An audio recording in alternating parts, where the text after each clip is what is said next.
Hi అండి. చాలా రోజుల తర్వాత వీడియో పెడుతుందని అనుకుంటున్నారా? కొంచెం బిజీగా ఉండడం వల్ల వీడియోస్ అయితే పెట్టలేకపోయాను. అయితే ఈ సండే మా ఇంట్లో స్పెషల్స్ ఏంటో ఈ వీడియోలో అయితే మీకు చూపించబోతున్నాను. సండే అంటే ఎక్కువగా నాన్ వెజ్ వీడియోలే పెడుతుంది. సండే వీళ్ళు వెజిటేరియన్ తినరా, ఎప్పుడు నాన్ వెజ్ తింటారని అనుకుంటున్నారా? లేదండి, నేను సండే అప్పుడప్పుడు వెజ్ కర్రీస్ కూడా చేస్తాను. మీకు ఇక్కడ కర్రీస్ రైస్ ఎక్కువగా కనపడుతుందని అనుకుంటున్నారా? ఈరోజు ఇంట్లో బంధువులు ఉన్నారని నేనైతే ఎక్కువగా చేశాను. బంధువులు వస్తే నాన్ వెజ్ వండుతారు కానీ ఇలా వెజిటేరియన్ చేస్తారని అంటున్నారా?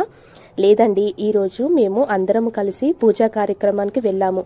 పూజలో పాల్గొన్న తర్వాత నాన్ వెజ్ తినకూడదు కదా అని నేనైతే ఈ సండే వెజ్ కర్రీస్ అయితే చేసుకున్నాను. ఇంతకీ ఈరోజు మా సండే స్పెషల్స్ మీకు నచ్చాయా? నచ్చితే లైక్ చేయడం మాత్రం మర్చిపోకండి. ఎవరైనా సబ్స్క్రైబ్ చేసుకొని వాళ్ళు ఉంటే ఇప్పుడే